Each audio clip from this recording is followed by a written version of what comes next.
A'udzubillahi minasyaitonirrajim. Bismillahirrahmanirrahim. Assalamualaikum warahmatullahi wabarakatuh. Alhamdulillah wa syukurillah, kita sampai di tahun baru. Insya Allah kita adakan lagi dengan cerita-cerita yang baru. Pada pagi hari ini dari Masjid Istiqlal Toronto, saya akan membawa cerita sedikit tentang kisah Nabi Musa alaihissalam. Nabi Musa, seperti yang kita ketahui, beliau adalah yang paling banyak disebut di dalam Al-Quran. Nama beliau sangat harum karena beliau tidak hanya nabi, tapi juga beliau adalah seorang rasul. Rasul yang diutus kepada Bani Israel. Dia mendapatkan Taurat dari Allah Subhanahu wa taala. Nah, suatu ketika beliau mengadakan semacam pengarahan kepada kaumnya, halaqah atau pengajaran kepada kaumnya, ditanyalah dia oleh salah satu dari Bani Israel. Wahai Musa, ada nggak sih orang yang lebih tahu daripada kamu? Ada nggak orang yang lebih pintar daripada kamu? Maka dia menjawab, kala, nggak ada lah, karena saya seorang rasul. Allah memberi aku Taurat. Lagi pula, aku bisa berbicara langsung dengan Allah. Allah bicara langsung dengan aku bisa bicara langsung dengan Allah. Jadi semacam dia punya cellphone. Allah mau bicara dia, cellphone-nya berdering. Dia ingin bicara sama Allah, tinggal penyet cellphone-nya, bicara langsung dengan Allah. Kurang apa coba? Semua pertanyaan dari Bani Israel yang dia tidak tahu, tinggal minta tanya langsung pada Allah SWT. Nah, langsung tiba-tiba cellphone-nya berdering. Wih, Allah telepon nih. Ada apa ya Allah? Jangan gitulah. Di atas langit, ada langit lagi. Ada hambaku yang lebih mengetahui daripada kamu. Dia lebih tahu daripada kamu. Wah, kalau begitu, aku ingin belajar ke dia. Di mana dia? Di sana. Temuilah dia. Bawa bekal. Bekalnya apa? Ikan asin. Bawa bekal ikan asin. Di mana tempatnya? Di pertemuan dua laut. Maksudnya antara sungai dan laut. Di sana tempatnya. Maka diajaklah salah satu dari Bani Israel, yakni muridnya, untuk menemani dia. Berjalanlah dia sampai lama. Kemudian berlayar juga sampai lama. Bahkan dia bersumpah, aku akan tetap melakukan perjalanan ini meskipun perjalanan ini memerlukan waktu bertahun-tahun. Au amdiyahu qubah. Hanya untuk menemui guruku. Karena aku penasaran, ingin belajar kepada dia. Ilmu apa yang diberikan oleh Allah kepada dia. Singkat cerita, dia ketemu di dekat muara. Di sana sudah ditunggu oleh gurunya. Langsung dia memperkenalkan, saya Musa. Saya mendapat kabar bahwa engkau lebih mengetahui dari aku. Engkau mendapatkan ilmu dari Allah dan engkau lebih pintar daripada aku. Dia jawab, Nabi Khidir, enggak lah. Sebenarnya aku mendapatkan ilmu dari Allah yang kamu tidak tahu. Sedangkan kamu juga mendapatkan ilmu dari Allah yang aku tidak tahu. Jadi sebenarnya kita ini berbeda wilayah. Berbeda jurusan. Berbeda ladang. Dan kamu nggak bakalan bisa jadi muridku karena kita beda arah. Kamu nggak akan bisa sabar. Nabi Musa langsung menjawab, insya Allah aku akan bisa sabar. Aku akan belajar kepada kamu meskipun bertahun-tahun hanya untuk menerima ilmu dari kamu. Jadi aku tidak akan protes, tidak akan membuat keributan dengan kamu. Aku akan sabar, insya Allah.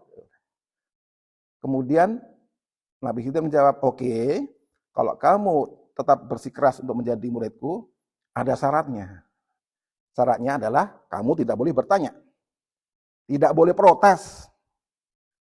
Oke, saya akan menjalani itu. Insya Allah saya nggak banyak tanya, nggak banyak protes. Maka berjalanlah mereka berdua. Sampai mereka menyeberang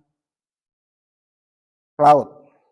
Nah, saat mereka menyeberang laut, tiba-tiba Nabi Khidir melubangi laut itu dengan pisaunya. Padahal belum nyampe ini ya. Hampir nyampe, dilubangi. Langsung ditegur oleh Nabi Musa. Apa-apaan? Apa yang kamu kerjakan ini? Masa kapal dilubangin? Kamu mau nenggelamkan kita semua? Jangan, kita kan udah ditolong nih, mau diseberangkan. Nah kan, kamu protes. Oh iya ya, maaf, salah saya. Insya Allah lain kali aku tidak akan protes, aku akan diam saja. Kemudian di hari berikutnya, saat Nabi Khidir menemui seorang laki-laki yang sedang bermain, tiba-tiba ditangkap, kemudian dibunuh. Wah, kaget sekali Nabi Musa. Langsung protes. Kenapa kamu bunuh seorang anak kecil? Dia belum punya dosa, belum punya nafsu. Kamu ini sangat berbahaya sekali. Nah, kan protes lagi. Oh, maaf. Insya Allah ini yang terakhir saya protes deh. Ya bener loh, soalnya kalau sekali lagi yang protes, kita pisah. Di hari berikutnya, mereka mengunjungi suatu kaum. Kaumnya ini pelitnya bukan main. Mereka berdua ini Nabi dan Rasul. Kenapa kok Nabi Khidir dikatakan sebagai Nabi? Karena dia mendapatkan rahmat dari Allah Subhanahu wa Ta'ala. Kemudian dia mendapatkan ilmu dari Allah Subhanahu wa Ta'ala. Nikmat dari Allah Subhanahu wa Ta'ala. Atainahu min indina rahmah, itu kami angkat dia menjadi seorang nabi. Kemudian wa alamnahu min ladunna ilma, kami beri wahyu dia. Wahyu khusus, ilmu laduni. Jadi cocok kalau dia seorang nabi, tapi Nabi Musa sebenarnya lebih hebat lagi. Nah, singkat cerita, mereka nggak dapat makanan, nggak dapat minuman, nggak dikasih apa-apa. Terus mereka mau keluar dari desa, tiba-tiba ada dinding yang mau roboh. Nabi Khidir itu langsung merapikan, memperbaiki dinding itu. Kemudian, oke, selesai, ayo kita pergi.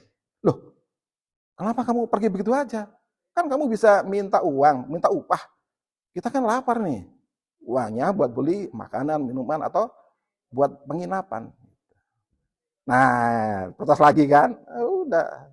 Apa aku bilang? Akhirnya dia cerita. Ini loh alasannya mengapa.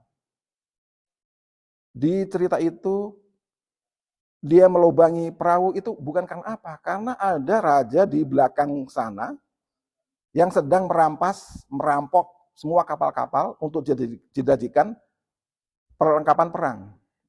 Kalau ini kapal aku lubangi, nelayan ini akan selamat. Nggak mungkin prajuritnya akan mengambil menyita kapal ini secara paksa.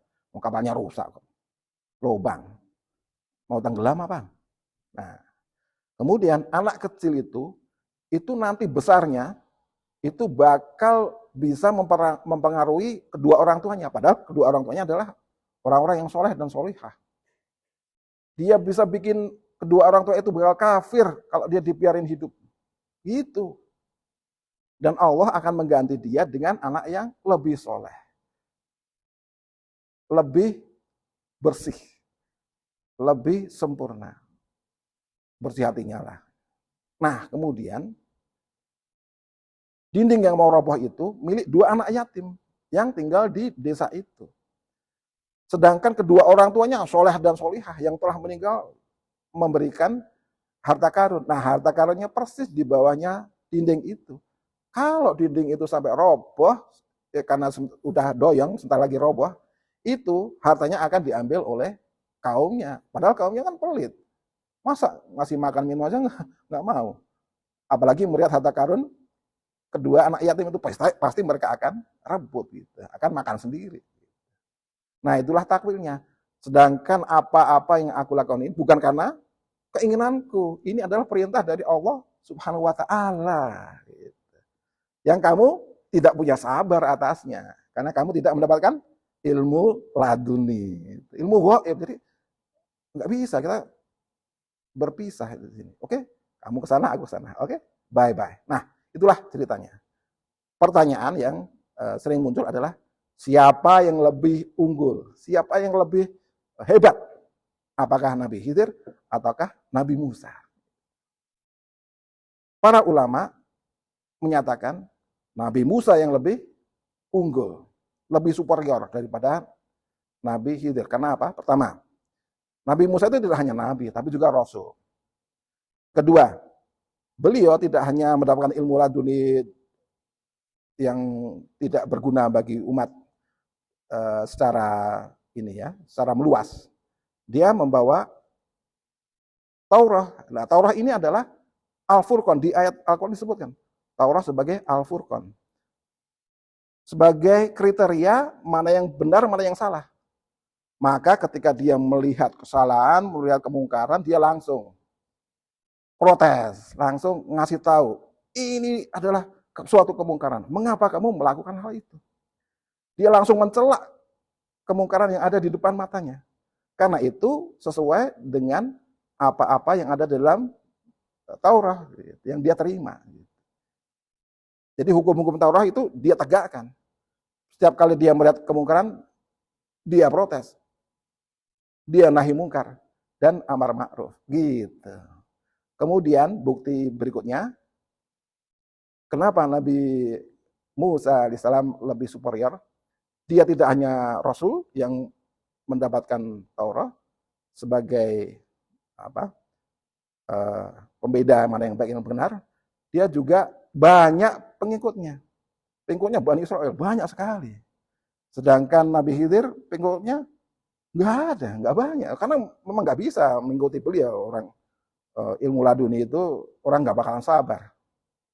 Siapa yang bisa sabar mempelajari ilmu masa depan? Nggak bisa. Begitulah akhir cerita tentang perjalanan ketemunya Nabi Musa dan Nabi Khidir. Sangat menarik, bukan? Insya Allah kita ketemu lagi di minggu depan. Jazakumullah khairan. Assalamualaikum warahmatullahi wabarakatuh.